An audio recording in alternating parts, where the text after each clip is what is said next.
A show about lasting impressions coming up next.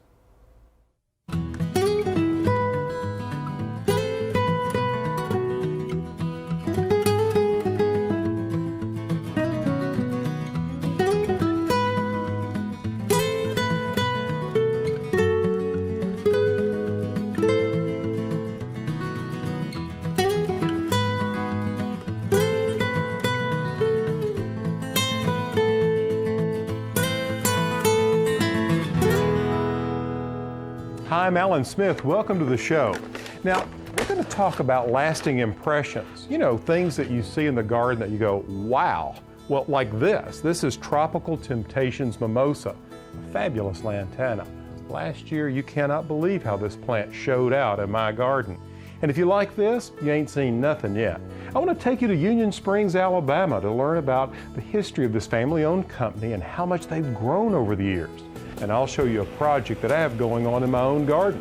Plus, I'll answer viewer mail and we'll check out this delicious recipe. And oh yes, one more thing. I want to share this simple but elegant project with you. But first, we have to take a break. Stay tuned. I recently visited the Bonnie Plant Farms, a family-owned business in Union Springs, Alabama. Stan Cope tells us about how his grandparents started the business and how it's grown over the years. Stan, I really appreciate you taking the time to show me around the old home place. It's really fascinating. Well, we call this the Polk House. It's named after my grandparents, Bonnie and Livingston Polk. So Bonnie would be where the name of the company came from. That's right. Back in the early 20s, my grandmother, she asked my granddad to go into town to the local printer and have some stationery printed. And when the clerk asked him what the name of his company was, and he hesitated a minute and said, well, it doesn't really have a name, but why don't we name it after my wife, Bonnie? So that's how the company got its name. Well, your granddad sounds like he was a very practical guy. What prompted them to start growing vegetable plants? Well, when they married in 1916 in Boynton Beach, Florida, they grew produce and citrus. And in the winter of 1916, there was a freeze that was the worst freeze that Florida had seen in 30 years, and it wiped out all the crops. So they bought train tickets and traveled to Union Springs, Alabama, which was Livingston's home. And they began to row crop farm. They farmed peanuts, corn, and cotton. But there was not enough income to support them for the full 12 months. So they were looking for other means of income. So Granddad remembered that when he was a boy, that his granddad planted some cabbage plants in his garden and sold them to local merchants. So he decided to try that. So he started with 2 pounds of cabbage seed, which is what this is, 2 pounds of cabbage seed. He was successful in selling the plants locally in the Bullock County area. And the following year, he planted 25 pounds of cabbage seed. And that led into a mail order business where he advertised in local newspapers and ultimately in area farm magazines throughout the Alabama and Georgia area. And the business just grew from there. So when did it move from being an operation dedicated to simply cabbage to other vegetables? Well, after the success with the cabbage transplants, they decided to venture into other products such as onions, tomatoes, peppers, eggplants, and strawberries. And they were successful with all of those products. They were grown out in open fields, and they were harvested by hand. Today there are acres and acres and acres of greenhouses here. Are you still in the business of producing field-grown vegetables? The only field-grown vegetables that we grow now are onions. And we contract grow those with 2 growers in South Texas and 1 in the Vidalia, Georgia area. But other than onions, there are no other field-grown plants. We have about 61 greenhouse operations in 38 different states. And we actually grow the plants at those facilities. We did that so that we could get closer to the market. And I'd have to say, with the Go Green program you have with those peat pods, I mean, that's very progressive. That's been a real asset to our company because it has allowed us to go greener. It's a wonderful idea. Rather than sending those plastic pots to the landfill, you're composting them right there in your garden. They can be put right in the garden with the plants, and they do biodegrade over a period of time. You know, the whole Bonnie story is really the American dream story. It's you know, here a couple were faced with hard times. They were very innovative and grew a company out that still has family involvement. How do you see Bonnie in the future? Alan, I think the future is bright for Bonnie. I see a movement more toward edible gardens, and I think in part that is a result of the marketing campaign that we have going on. One of the things that we've done to encourage gardening is to start what we call the third grade cabbage program, where we go into schools and offer a free cabbage plant to every third grade student. And the idea is to have them plant that plant, nurture it, and grow it off into a beautiful head of cabbage, in hopes that they will be so encouraged by that they will become lifetime gardeners. Ms. Dan, that is such an inspiring way to get kids involved and get that next generation engaged in gardening. And I really appreciate your efforts here. You're welcome. Thank you, so Alan. much. Now, after the break, we'll get started on that project, so stay tuned. Now, I want to share a very simple project with you that involves flower arranging. And you may say, I have no ability to arrange flowers. Well, this is so simple, anyone can do it. It's just floating blossoms in water.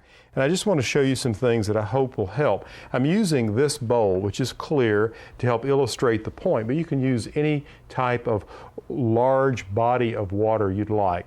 What large, I mean broad and shallow. Depth is not important. One of the things I love to do is just take knockout roses like this. This is that double pink. You just place them in the water like that. And you can mix it with some old-fashioned. I typically cut the little buds off the side. You don't need much of a stem. And in this case, what I'm going to do is I'm just going to mix a lot of flowers that are actually in the same color family, pinks and whites. This is a beautiful peony, one called Sarah Bernhardt that I grow out at the farm. There you see how beautifully it flows. And this is an apricot-colored rose, one called Colette, that I'm going to float in here along with the knockouts. And you can see they're just natural for this. So this is a really easy way. You want blooms that are more blown open, like this one's beginning to get there, but these buds are just a little too tight. So you want a broad-based bloom. Let's get a few more of these old-fashioned ones. This one's called Caldwell Pink. I've grown this one for years. And then even clematis. Let me find a good clematis here to show you how they can also add a different flower form. Look at that. Looks like a water lily floating in there. And here's one more to float in here with these different flowers. And then I'm going to add just a few more of these bright pink knockouts to balance the color a little bit. But just think about this for a dinner party or having guests over, how quick and simple this is. You don't need long stem flowers, and you can take on any color theme you like. Look at that. Isn't that great? Okay, now we're going to take a quick break, and when we return, I'm going to show you what's going on in my garden. So I'll see you there. Now, before we leave this Color Corner segment, here's a plant I just have to share. Large lemon yellow flowers are unique for a Shasta daisy. This quality makes Broadway lights a sunny face in the garden. But that's just the beginning of the show. The flowers transform to a buttery yellow cream color and finally turn pure white. Flowering begins early in summer and continues deep into the fall. Broadway lights is a full sun perennial, and it's ideal for zones 5 through 11.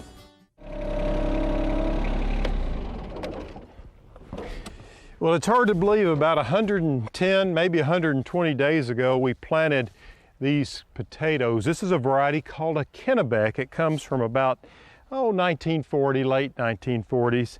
And I wasn't sure how well they would do because this year is the first year for this garden. So we added a lot of amendment and threw up big ridges and planted pieces of potatoes all the way down these rows and then stepped on them with a little bit of fertilizer and covered them up. And here you go. We're out here digging them. It's the middle of July, and I think they've done pretty well. We had an infestation of potato beetles, but we took care of that responsibly with some organic controls.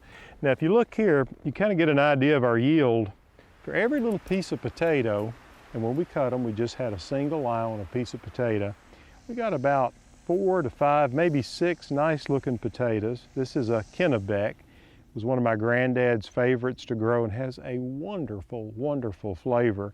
And I like to grow them because I can't find them in the store.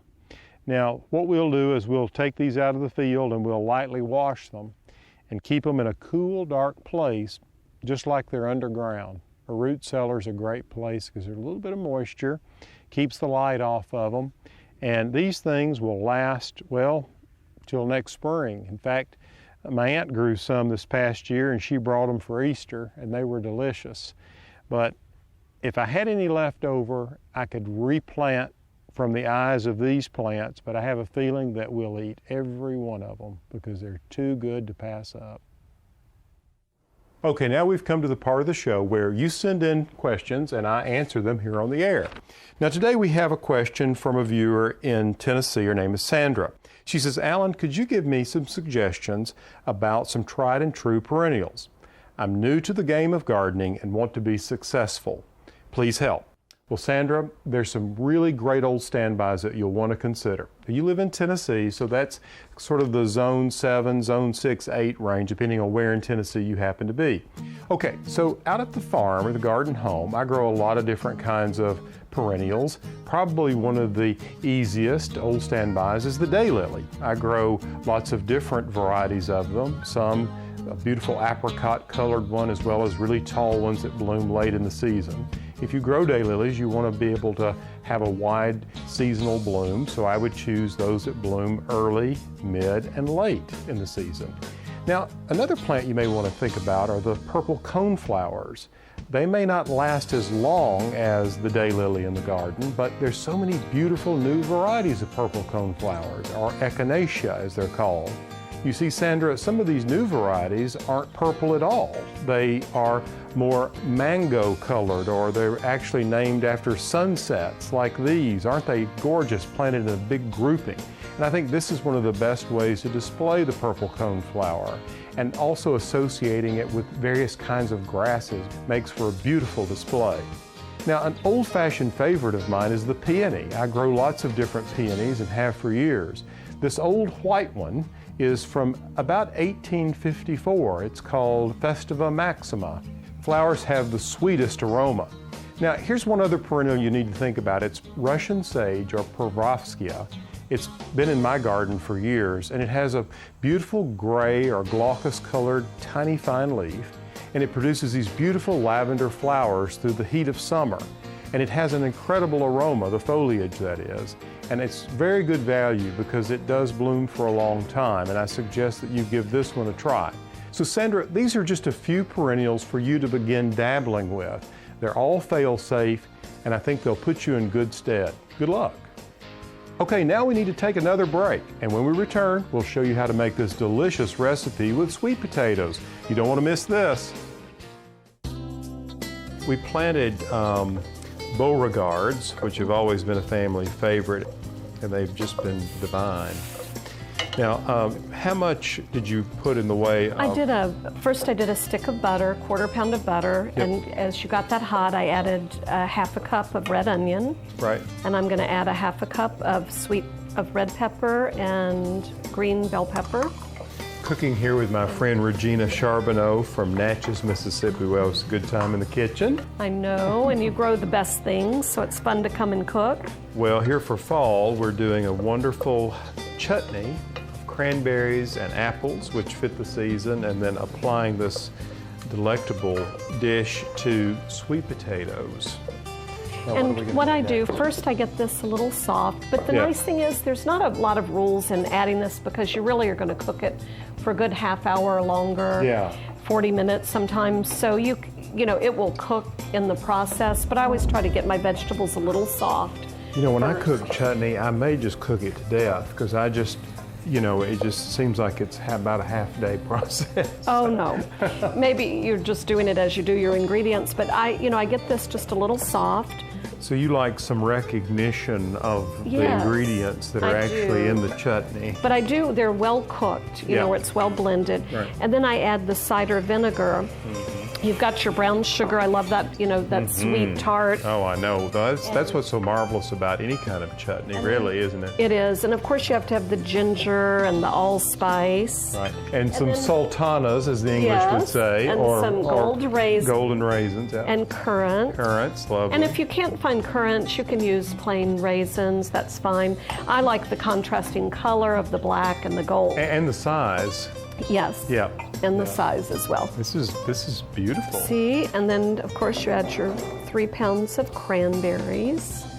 And that's about how many bags? 3 bags, because I'm going to add apples to that. All these colors, it looks like a party happening in this. So what was that, about a whole Granny Smith? It was. Yep. And the nice thing is you can just let it go. And I have it on about a medium-high heat. You want to stir it every now and then because it will scorch with all the sugar and stick to the bottom. What I did, of course, I brought you some of my cranberry chutney. So this is the finished result. Yes. And look at that. I love taking traditional dishes and adding a little southern twist and something a little more modern. So at Thanksgiving, I came up with the idea to take a baked yam and I just cut it in the center and plump it open like a baked potato. I wash my yams and dry them. Right. And then just put a little oil on them and then some sea salt and cracked black pepper. I've never had sour cream with it, so just a dollop. A dollop, and then I put some chutney on top.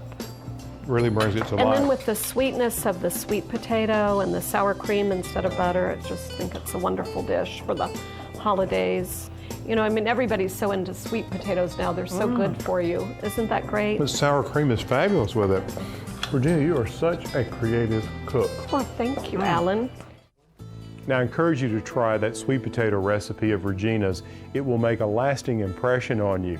If you'd like to get that recipe, just go to my website for that and any other information. It's pallansmith.com. Well, that's all the time we have for today's show. I hope you've enjoyed it as much as I have. Good luck in your garden. Until next time, from the garden, I'm Alan Smith.